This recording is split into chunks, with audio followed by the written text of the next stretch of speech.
काष्ठसहस्रं च ब्रूहि गार्ग्य महामते। महालक्ष्म्या महादेव्या भुक्तिमुक्त्यर्थसिद्धये। गार्ग्य उवाच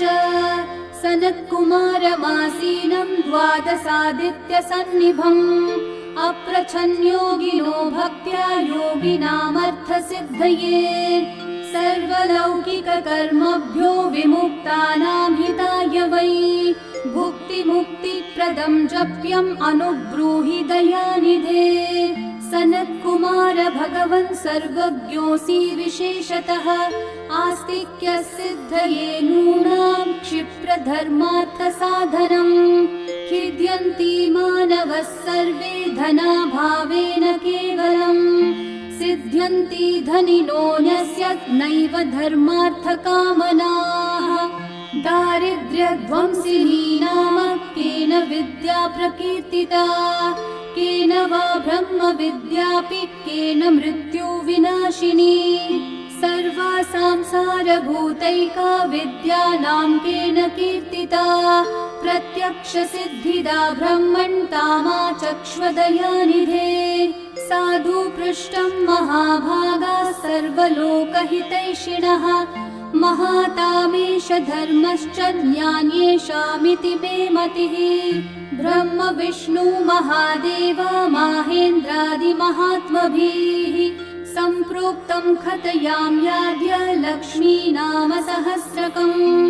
यस्योच्चारणमात्रेण दारिद्र्योन्मुच्यते नरः किं पुनस्तज्जपाजापि सर्वेष्ठार्थानवाप्नुयात्। अस्य श्रीलक्ष्मी दिव्यसहस्रनाम स्तोत्रमहामन्त्रस्य आनन्दकर्दमचिक्लीतेन्दिरासुतादयो महात्मानो महर्ष्यः अनुष्ठुप् विष्णुमाया शक्तिः महालक्ष्मी परा देवता। श्री महालक्ष्मी प्रसाद द्वारा सर्वेष्ठार्थ सिद्ध्यर्थे जपे विनियोगः। ध्यानम् पद्मनाभप्रियां देवीं पद्माक्षीं पद्मवासिनीं पद्मवक्त्रां पद्महस्तां वन्दे पद्मामहर्निशम्। पूर्णेन्दुवदनां दिव्यरत्नाभरणभूषितां वरदाभयहस्ताढ्यां ध्यायेत् चन्द्रसहोदरीम्। इच्छारूपां भगवतः सच्चिदानन्दरूपिणीं सर्वज्ञां सर्वजननीं विष्णुवक्षस्थलालयां। दयालुमानिशं ध्यायेत् सुखसिद्धिस्वरूपिणीं नित्यागतानन्तनित्यानन्दिनी जनरञ्जिनी नित्यप्रकाशिनी चैव स्वप्रकाशा स्वरूपिणी। महालक्ष्मीर्महाकाली महाकन्या सरस्वती भोगवैभवसन्धात्री भक्तानुग्रहकारिणी। ईशावास्या महामाया महादेवी महेश्वरी ऋल्लेखा परमाशक्तिर्मात्रका बीजरूपिणी। नित्यानन्दा नित्यबोधानादिनी जनमोदिनी सत्यप्रत्ययनी चैव स्वप्रकाशात्मरूपिणी। त्रिपुरा भैरवी विद्या हंसा वागीश्वरी शिवा वाग्देवी च महारात्री कालरात्री स्त्रिलोचना भद्रकाली कराली च महाकाली तिलोत्तमा काली करालवक्त्रान्ता कामाक्षी कामदा शुभा चण्डिका चण्डरूपेशा चामुण्डा चक्रधारिणी त्रैलोक्यजयनी देवी त्रैलोक्यविजयोत्तमा। सिद्धलक्ष्मी क्रियालक्ष्मीर्मोक्षलक्ष्मी प्रसादिनी उमा भगवती दुर्गा चान्द्री दाक्षायणी शिवा प्रत्यङ्गिराधरा वेला लोकमाता हरिप्रिया पार्वती परमादेवी ब्रह्मविद्या प्रदायिनी अरूपा बहुरूपा च विरूपा विश्वरूपिणी पञ्चभूतात्मिका वाणी पञ्चभूतात्मिका परा काली मा पञ्चिका वाग्मी हविप्रत्यधिदेवता देवमाता सुरेशाना देवगर्भाम्बिका धृतिः संख्या जाति क्रिया शक्ति प्रकृत्य मोहिनी मही यज्ञ विद्या महाविद्या गुह्य विद्या विभावरी ज्योतिष्मती महामाता सर्वमन्त्र फलप्रदा दारिद्र्यध्वंसिनी देवी हृदय ग्रन्थि भेदिनी सहस्रादित्य संकाशा चन्द्रिका चन्द्ररूपिणी गायत्री सोम सम्भूतिः सावित्री प्रणवात्मिका शाङ्करी वैष्णवी ब्राह्मी सर्वदेव नमस्कृता सेव्य दुर्गा कुबेराक्षी करवीर निवासिनी जया च विजया चैव जयन्ती चापराजिता कुब्जिका कालिका शास्त्री वीणा पुस्तकधारिणी सर्वज्ञ शक्ति श्री शक्तिर्ब्रह्म विष्णु शिवात्मिका ईढा पिङ्गलिका मध्यां मृणाली तन्तुरूपिणी यज्ञेशानी प्रथा दीक्षा दक्षिणा सर्वमोहिनी अष्टाङ्गयोगिनी देवी निर्बीज ध्यान गोचरा सर्वतीर्थस्थिता शुद्धा सर्वपर्वतवासिनी वेदशास्त्र प्रभा देवी षाडङ्गादिपदक्रमा शिवा धात्री शुभानन्दा यज्ञकर्म स्वरूपिणी व्रतिनी मेनका देवी ब्रह्माणी ब्रह्मचारिणी एकाक्षर परा तारा भवबन्ध विनाशिनी विश्वम्भरा धराधारा निराधाराधिकस्वरा राकाकुहूरमावास्या पूर्णिमानुमतिर्द्युतिः सिनीवाली शिवा वास्या वैशवदेवी पिशङ्गिया पिप्पला च विशालाक्षी रक्षोग्नि वृष्टिकारिणी दुष्टविद्राविणी देवी सर्वोपद्रवनाशिनी शारदा शरसन्धाना सर्वशस्त्रस्वरूपिणी युद्धमध्यस्थिता देवी सर्वभूतप्रभज्जनी अयुद्धा युद्धरूपा च शान्ता शान्तिस्वरूपिणी गंगा सरस्वती वेणी यमुना नर्मदा पगा समुद्रवसना वासा ब्रह्माण्ड श्रोणि मेखला पंचवक्त्रा दशभुजा शुद्ध स्फटिक सन्निभा रक्ता कृष्णासित पिता सर्ववर्णा निरीश्वरी कालिका चक्रिका देवी सत्या तु वटुका स्थिता तरुणी वरुणी नारी ज्येष्ठा देवी सुरेश्वरी विश्वम्भरा धरा कर्त्री गलार्गला विभञ्जनी संध्या रात्रिर्दिवा ज्योत्स्ना कला काष्ठा निमेषिका पूर्वी कात्यायनी शुभ्रा संसारार्णवतारिणी कपिला कीलिका शोका मल्लिका नवमल्लिका देविका नन्दिका शान्ता भञ्जिका भयभञ्जिका कौशिकी वैदिकी देवी शौरी रूपाधिकातिभा दिग्वस्त्रा नववस्त्रा च कन्यका कमलोद्भवा श्री सौम्य लक्षणातीत दुर्गा सूत्र प्रबोधिका श्रद्धा मेधा वृत्ति प्रज्ञा धारणा कान्तिरेव च श्रुतिस्मृतिर्धन्या भूतिरिष्टिर्मनीषिणी विरक्तिर्व्यापिनी माया सर्वमाया प्रभञ्जनी महेन्द्री मन्त्रिणी सिंही चेन्द्रजालस्वरूपिणी अवस्थात्रय निर्मुक्ता गुणत्रय विवर्जिता ईषणात्रय निर्मुक्ता सर्वरोग विवर्जिता योगी ध्यानान्तगम्या च योग ध्यान परायणा त्रयी शिखा विशेषज्ञा वेदान्त ज्ञान रूपिणी भारती कमला भाषा पद्मा पद्मवती कृतिः गौतमी गोमती गौरी ईशानाहं सवाहिनी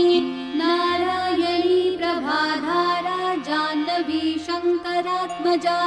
चित्रघण्टा सुनन्दाक्षी मानवी मनुसंभवा स्तम्भिनी क्षोभिनी मारी ब्राह्मिणी शत्रुमारिणी मोहिनी द्वेषिणी वीरा अघोरा रुद्ररूपिणी रुद्रैकादशिनी पुण्या कल्याणी लाभकारिणी देवदुर्गा महादुर्गा स्वप्नदुर्गाष्टभैरवी सूर्यचन्द्राग्निरूपा च ग्रहनक्षत्ररूपिणी बिन्दुनादकलातीता बिन्दुनादकलात्मिका दशवायुजयाकारा कला षोडशसंयुता काश्यपी कमला देवी नादचक्रनिवासिनी मृडाधारा स्थिरा गुह्या देविका चक्ररूपिणी अविद्या शार्वरी भुञ्जा जम्भासुरनिबर्हिणी श्रीकाया श्रीकला शुभ्रा कर्म निर्मूलकारिणी आदिलक्ष्मी गुणाधारा पञ्चब्रह्मात्मिका परा श्रुतिर्ब्रह्ममुखावासा सर्वसम्पत्तिरूपिणी मृतसञ्जीवनी मैत्री कामिनी कामवर्जिता निर्वाणमार्गदा देवी हंसिनी काशिका क्षमा सपर्या गुणिनी भिन्ना निर्गुणा खण्डिता शुभा स्वामिनी वेदिनी शक्या शाम्बरी चक्रधारिणी दण्डिनी मुण्डिनी व्याघ्री शिखिनी सोमसंहतिः चिन्तामनिश्चितानन्दा पञ्चबाणाग्रबोधिनी बाणश्रेणी सहस्राक्षी सहस्रभुजपादुका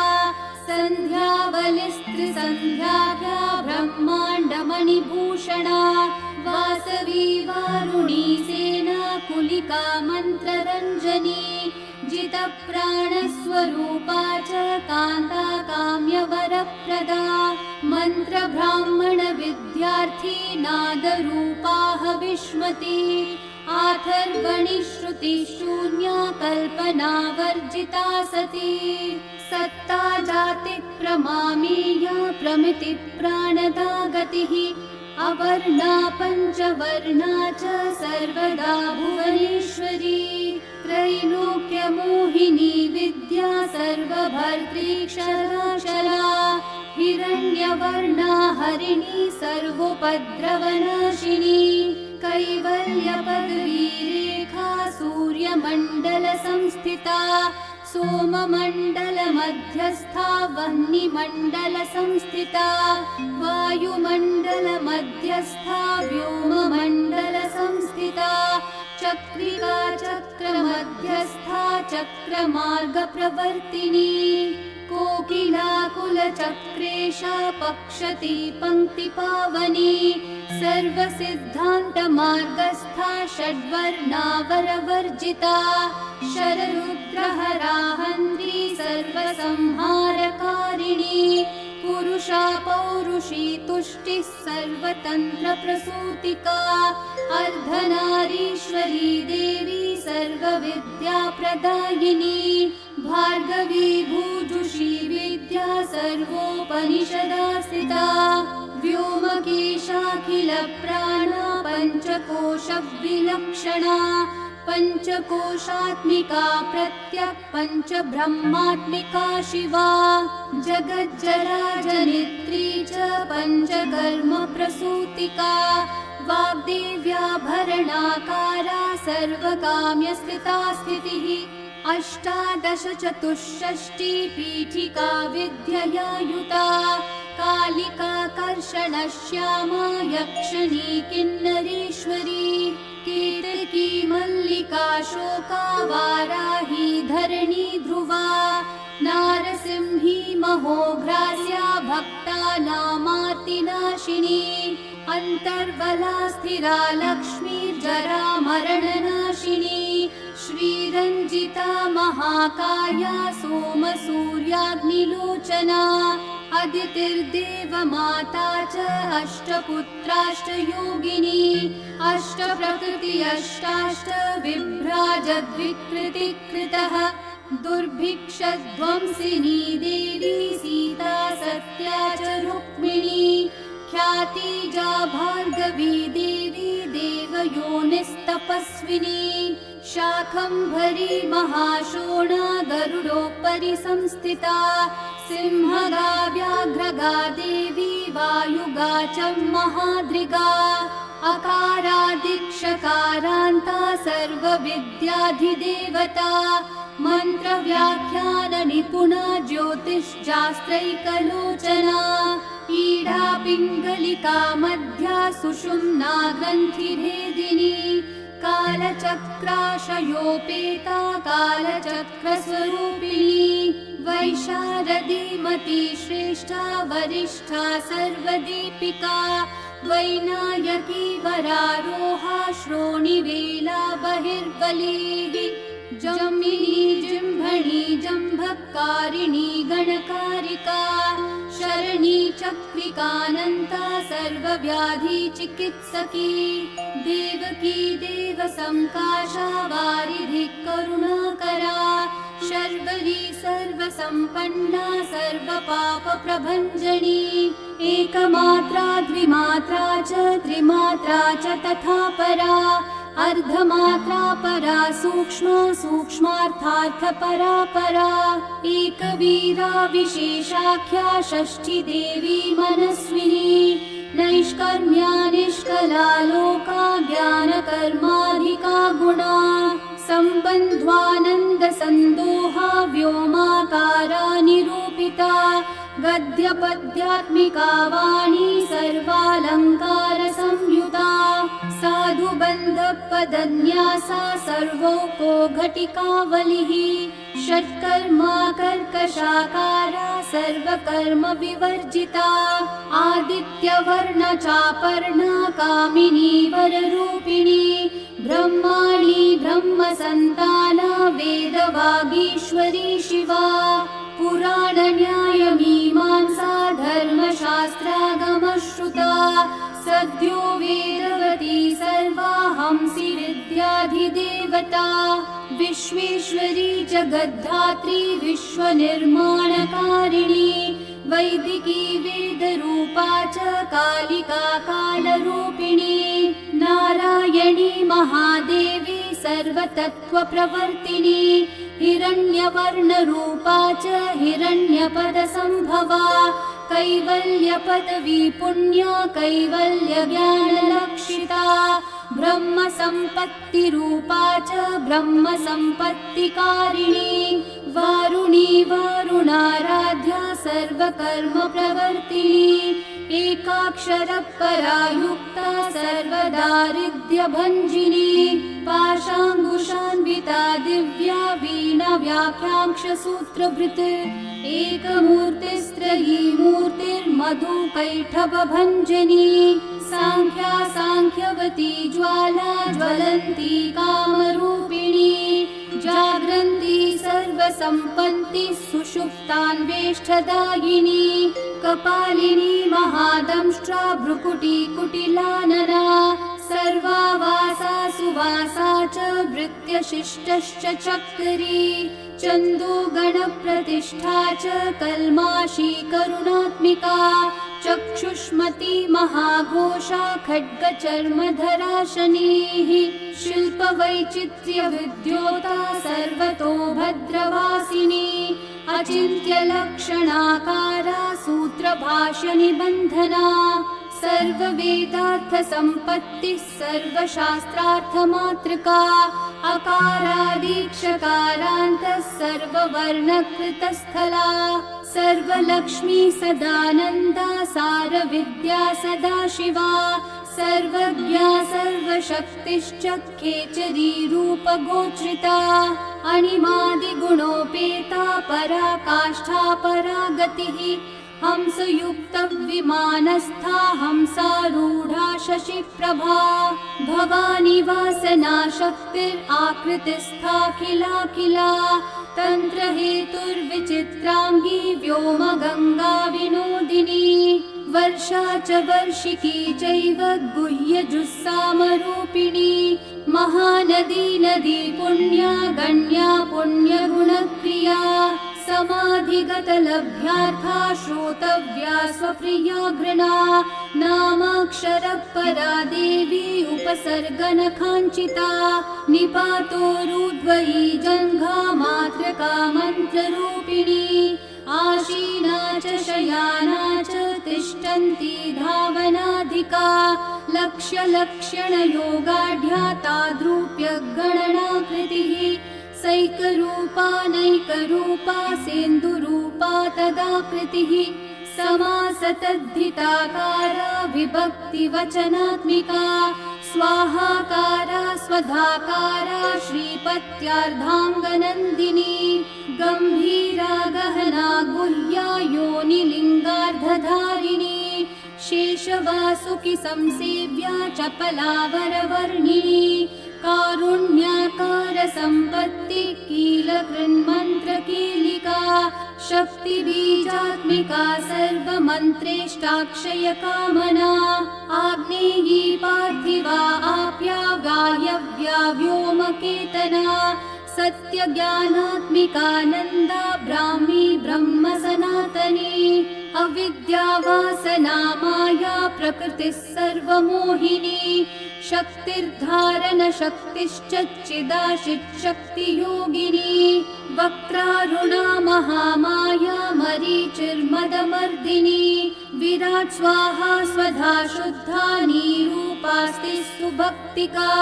निरूपितद्वयी विद्या नित्या नित्यस्वरूपिणी वैराजमार्गसञ्चारा सर्वसत्पथदर्शिनी जालन्धरी मृडानी च भवानी भवभञ्जनी त्रैकालिकज्ञानतन्तुस्त्रिकालज्ञानदायिनी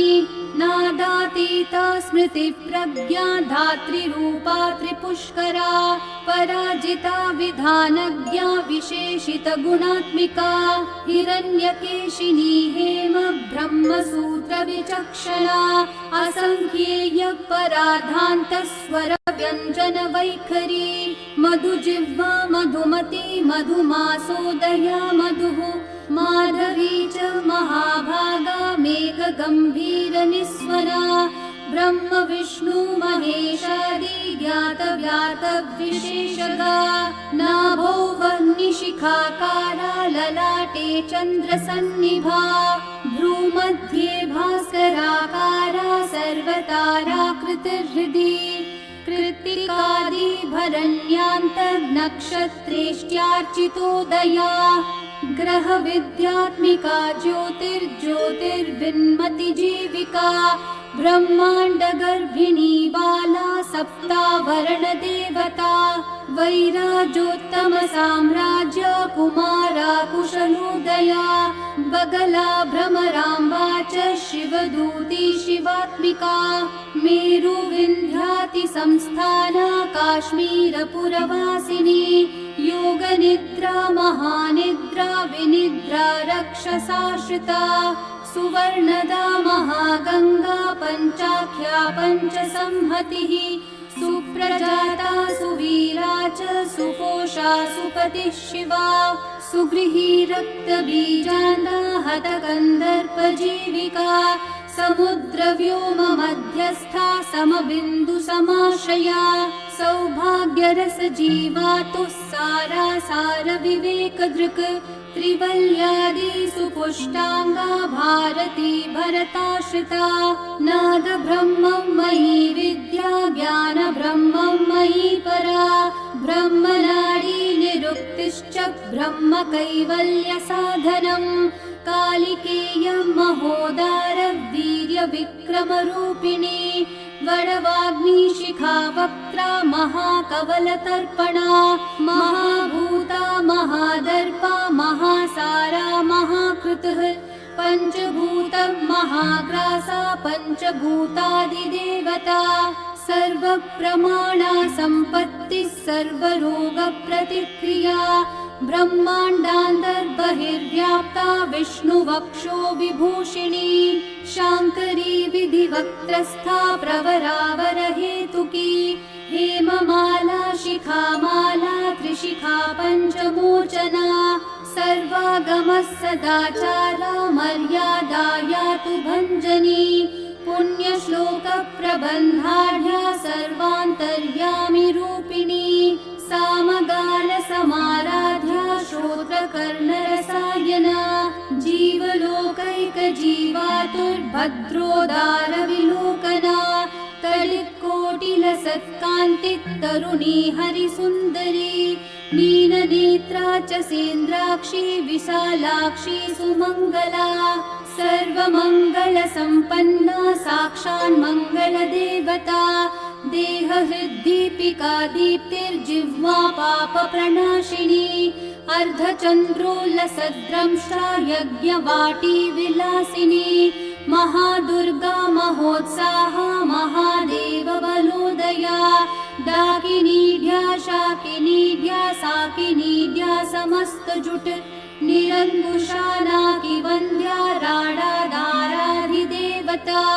भुवनज्ञानिनी श्रेणी भुवनाकारवल्लरी शाश्वती शाश्वताकारा लोकानुग्रहकारिणी सारसी मानसी हंसी हंसलोकप्रदायिनी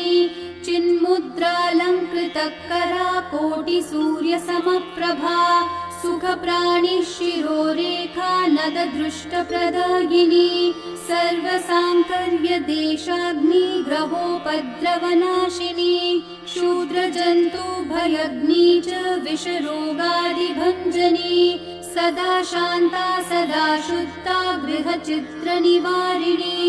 कलिदोषप्रशमनी कोलाहलपुरस्थिता गौरी लाक्षणिकी मुख्या जगन्याकृतिवर्जिता माया विद्या मूलभूता वासवी विष्णुचेतना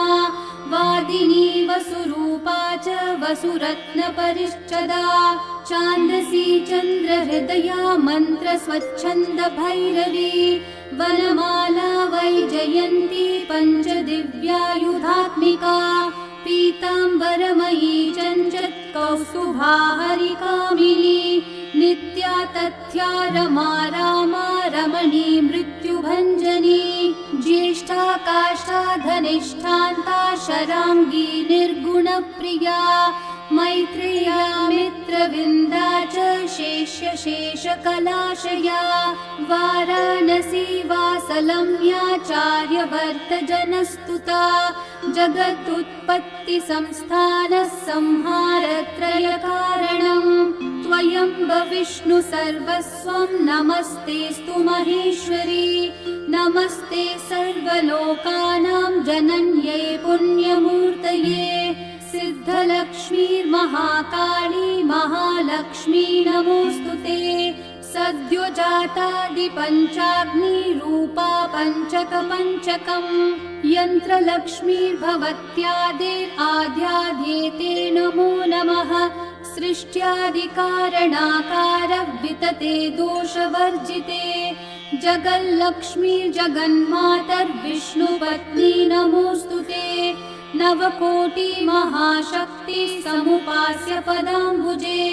कनत्सौवर्णरत्नाढ्ये सर्वाभरणभूषिते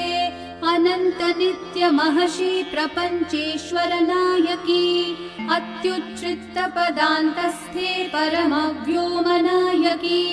नाकपृष्ठगताराध्ये विष्णुलोकविलासिनी वैकुण्ठराजमहर्षि श्रीरङ्गनगराश्रिते रङ्गनायकि भूपुत्री कृष्णे वरदवल्लभे कोटिब्रह्मादिसंसेव्ये कोटिरुद्रादिकीर्तिते मातुलुङ्गमयं खेटं सौवर्ण्यशशकं तथा पद्मद्वयं पूर्णकुम्भं कीरं च वरदाभये पाशम् अंकुशकं शङ्खं चक्रं शूलं कृपाणिकां धनुर्बाणौ चाक्षमालां चिन्मुद्रामपि बिभ्रति अष्टादशभुजे लक्ष्मी महाष्टादशपीठगे भूमिनीलादिसंसेव्ये स्वामी चित्तानुवर्तिनी पद्मे पद्मालये पद्मे पूर्णकुम्भाभिषेचिते इन्दिरेन्दिराभाक्षि क्षीरसागरकन्यके भार्गवी त्वं स्वतन्त्रे च वशीकृत्य जगत्पतिः मङ्गलं मङ्गलानां त्वं देवतानां च देवता त्वमुत्तमोत्तमानां च त्वं श्रेयः परमामृतम् धनधान्याभिवृद्धश्च सर्वभौमसुखोच्छ्रया आन्दोलिकादिसौभाग्यं मत्ते भाति महोदयः पुत्रपौत्राभिवृद्धिश्च विद्याभोगबलादिकम् आयुरारोग्यसम्पत्तिरष्टैश्वर्यं त्वमेव हि परमेश विभूतिश्च सूक्ष्मात् सूक्ष्मतरा गतिः सदयापाङ्गसन्दत्त ब्रह्मेन्द्रान्दिपदस्थितिः अव्याहतं महाभाग्यं त्वमेवाक्षोभ्यविक्रमः समन्वयश्च वेदानामविरोधस्त्वमेव हि निःश्रेयसपदप्राप्ति साधनं फलमेव च श्रीमन्त्रराजराज्ञी च श्रीविद्याक्षेमकारिणी श्रीं बीजजपसन्तुष्टा ऐह्रीं श्रीं बीजपालिका प्रपत्तिमार्गसुलभा विष्णुप्रथमकिङ्करी क्लींकारार्थसवित्री च सौमङ्गल्याधिदेवता श्रीषोडशाङ्करी विद्या श्रीयन्त्रपुरवासिनी सर्वमङ्गलमाङ्गल्ये शिवे सर्वार्थसाधिके शरण्ये त्र्यम्बके गौरी नारायणि नमोऽस्तुते पुनः पुनर्नमस्तेस्तु साष्टाङ्गमयुतं पुनः सनत्कुमार उवाच एवं स्तुता महालक्ष्मी बृहरुद्रादिभिः सुरैः नमद्भिरार्तैर्दीनैश्च निःस्वत्वैर्भोगवर्जितैः ज्येष्ठाजुष्टैश्च निःश्रीकैः संसारास्वपरायणैः विष्णुपत्नी ददौ तेषां दर्शनं दृष्टितर्पणम् शरत्पूर्णेन्दुकोट्याभधवलापाङ्गवीक्षणैः सर्वान् सत्त्वसमाविष्टान् चक्रे हृष्टावरं ददौ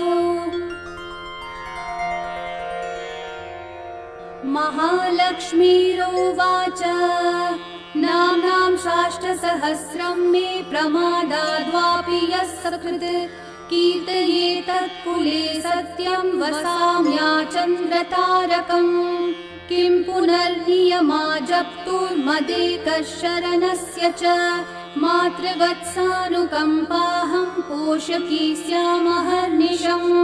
मन्नामस्तवतां लोके दुर्लभं नास्ति चिन्तितम् मत्प्रसादेन सर्वेऽपि स्वस्वेष्टार्थमवाप्स्यथ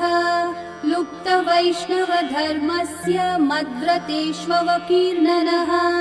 भक्तिप्रपत्तिहीनस्य वन्द्यो नाम्नां स्तवोऽपि मे तस्मादवश्यं तैर्दोषैर्विहीनः पापवर्जितः जपेत् साष्टसहस्रं मे नाम्नां प्रत्यहमादरात् साक्षादलक्ष्मीपुत्रोऽपि दुर्भाग्योऽप्यलसोऽपि वा अप्रयत्नापि मूढोऽपि विकलपतितोऽपि च अवश्यं प्राप्नुयात् भाग्यं मत्प्रसादेन केवलम् स्पृहेयमचिरादेवा वरदानाय जापिनः ददामि सर्वमिष्टार्थं लक्ष्मीति स्मरतां ध्रुवम् सनत्कुमारोवाच इत्युक्त्वान्तर्दधे लक्ष्मीर्वैष्णवी भगवत्कला इष्टापूर्तं च सुकृतं भागधेयं च चिन्तितं स्वं स्वं स्थानं च भोगं च विजयं लेभिरे सुराः तदेतत् प्रवदाम्यद्य लक्ष्मीनामसहस्रकं योगिनः पठत क्षिप्रं चिन्तितार्थानवाप्स्यथ। गार्ग्योवाच सनत्कुमारो योगीन्द्र इत्युक्त्वा सदयानिधिः अनुगुह्य ययौ क्षिप्रं तांश्च 12 योगिनः तस्मादेतद्रहस्यं च गोप्यं जप्यं प्रयत्नतः अष्टम यां च चतुर्दश्यां नवम यां भृगुवासरे पौर्णमास्याममायां च पर्वकाले विशेषतः जपेद्वा नित्यकार्येषु सर्वान् कामान् अवाप्नुयात् इति श्रीस्कन्दपुराणे सनत्कुमार संहितायां श्रीलक्ष्मीसहस्रनामस्तोत्रं सम्पूर्णम्।